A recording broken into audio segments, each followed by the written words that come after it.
వి Kaveri travels Volvo bus పూర్తి నిబంధనలకు విరుద్ధంగా నడుస్తున్నట్లు గుర్తించారు. వి కావేరీ ట్రావెల్స్ బస్ కు గత ఏడాదే ఫిట్నెస్ గడువు ముగిసింది. గత ఏడాదే ఇన్సూరెన్స్, పొల్యూషన్ వ్యాలిడిటీ గడువు కూడా ముగిసింది.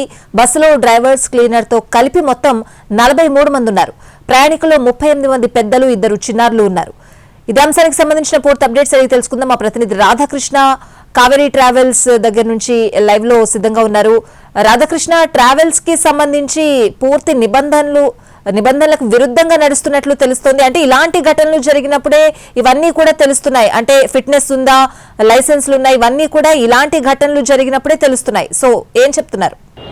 ప్రస్తుతం అయితే స్వాతి, వి కావేరీ ట్రావెల్స్ కి సంబంధించిన కార్యాలయం మాత్రం మూసివేసి ఉంచారు. సిబ్బంది ఎవరు కూడా అందుబాటులో లేని పరిస్థితి మనకి ఇక్కడ కనబడుతుంది. కొద్దిసేపటి క్రితం వరకు ఉన్నారు. ఎప్పుడైతే మనం వచ్చి ఇక్కడ ట్రావెల్స్ కి సంబంధించిన సిబ్బందిని ఆ లిస్ట్ అడగడం అదంతా చేశామో, వాళ్ళు వెంటనే భయపడిపోయి వాళ్ళంతా కూడా తాళం వేసుకుని వెళ్ళిపోయిన సిచ్యువేషన్ ఇక్కడ ట్రావెల్స్ ఆఫీస్ వద్ద అయితే కనబడుతుంది. మరొక వైపు ఈ ట్రావెల్స్ కి సంబంధించిన దాంట్లో అంటే ఆ వి కావేరీ ట్రావెల్స్ ఆఫీస్ సిబ్బంది ఇచ్చిన లిస్టులో మాత్రమే మనకు కనబడుతుంది. చాలా వరకు పూర్తిగా వ్యాలిడిటీ లేవు అనేది మనకు చాలా స్పష్టంగా తెలుస్తుంది. ఇందులో ఇన్సూరెన్స్ కావచ్చు, ఫిట్నెస్ కావచ్చు, పొల్యూషన్ కావచ్చు, ట్యాక్స్ కావచ్చు, ఇదంతా కూడా దాదాపు 2024లో ఎక్స్పైర్ అయినాయి. కొన్ని ఉంటే 2025 మార్చ్, ఏప్రిల్లో ఎక్స్పైర్ అయిపోయినాయి, కొన్ని కనబడుతున్నాయి. వీటన్నిటినీ ఆన్లైన్లో చెక్ చేయాల్సి ఉంది. ఇంకా లేకపోతే ఆన్లైన్లో ఎంట్రీ చేయాలా అనేది కూడా ప్రస్తుతం అయితే అధికారులు పరిశీలిస్తున్నారు. ఎందుకంటే సహజంగా అయితే ఇలాంటి ట్రావెల్స్ అంటే ఇవి అన్ని కూడా ఇతర రాష్ట్రాలకు వెళ్తూ ఉంటాయి కాబట్టి చాలా వరకు నిబంధనలు అయితే పాటించే అవకాశమే మనకు ఎక్కువగా కనబడుతుంది. కానీ ఇక్కడ వాళ్ళు ఇచ్చిన లిస్టులో మరి ఎందుకు పూర్తి స్థాయిలో అప్డేట్ లేదు అనేది కూడా ఒకసారి చూడాల్సిన సిచ్యువేషన్ అయితే కనబడుతుంది. ఎందుకంటే లిస్టులో ఎక్కడ కూడా కనబడతలేవు. అవన్నీ కూడా పూర్తిగా వ్యాలిడ్ అనేవి మాత్రం మనకైతే ఎక్కడ చూసినా కనబడని పరిస్థితే మనకు కనబడుతుంది. కాబట్టి ఖచ్చితంగా నిబంధనలకు విరుద్ధంగానే బస్సు నడుస్తుంది అనేది మనకు చాలా స్పష్టంగా తెలుస్తుంది. అలాగే బస్సులో ఉన్న డ్రైవర్స్ కూడా, అంటే వీళ్ళందరికీ పటాన్ చెరువు దగ్గర ఒక వి కావేరీ ట్రావెల్స్ కి సంబంధించిన షెడ్ ఒకటి ఉంది. అక్కడ ప్రతిరోజు బస్సును నిత్యం కూడా తనిఖీలు చేస్తారనేది ప్రస్తుతం అక్కడ ఉన్న సిబ్బంది ద్వారా మనకు తెలుస్తుంది. మరి ఈ బస్సు వెళ్ళేటప్పుడు కూడా పూర్తి స్థాయిలో చెక్ చేసి ఉంటారనేది మనకు అర్థమవుతుంది. ప్రస్తుతం అయితే ఈ బస్సుకు సంబంధించిన దాంట్లో కేవలం డ్రైవర్ తప్పిదం ద్వారానే ఇంత పెద్ద భారీ ప్రమాదం జరిగిందనేది మనకు చాలా స్పష్టంగా తెలుస్తుంది.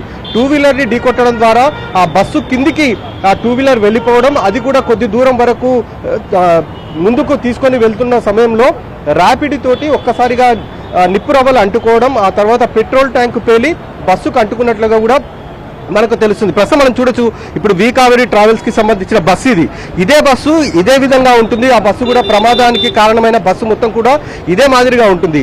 స్లీపరు ప్లస్ సీటింగ్ 2 ఉంటాయి. ఈ టైప్ లాంటి బస్సు మాత్రమే ప్రమాదానికి కారణమైంది అనేది మనకు చాలా స్పష్టంగా తెలుస్తుంది. ముందల ఎప్పుడైతే 2 వీలర్ ఢీకొట్టాడో, అంటే కింద మనం చూడొచ్చు ప్లేస్ కూడా చాలా తక్కువ స్థాయిలో ఉంటుంది.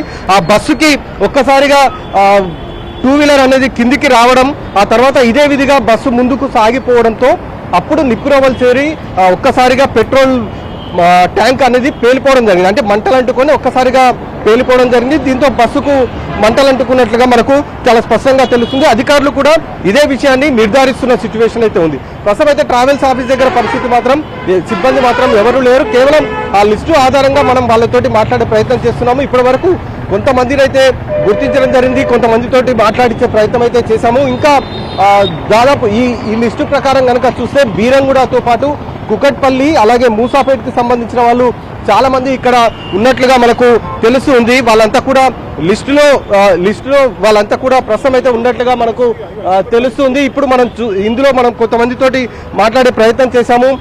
శ్రీహర్ష ఎవరైతే ఉన్నారో ఇతను ఓకే ఉన్నారు, అంటే అతను ఫోన్లో స్పందించడం జరిగింది. అలాగే దాత్రి ఎవరైతే ఉన్నారో వీళ్ళు మాత్రం నో రెస్పాన్స్ మనకు కనబడుతుంది. ఈ లిస్ట్లో ఉన్న వాళ్ళు చాలా వరకు ఫోన్లు స్విచ్ ఆఫ్ కూడా ఉన్నట్టుగా మనకు తెలుస్తుంది. ఎందుకంటే ఉదయం నుండి కూడా ఈ నెంబర్లకు ట్రై చేస్తూ ఉన్నాం. ఇప్పటి వరకు కొంతమంది మాత్రమే స్పందిస్తున్న సిచ్యువేషన్ అయితే ఉంది.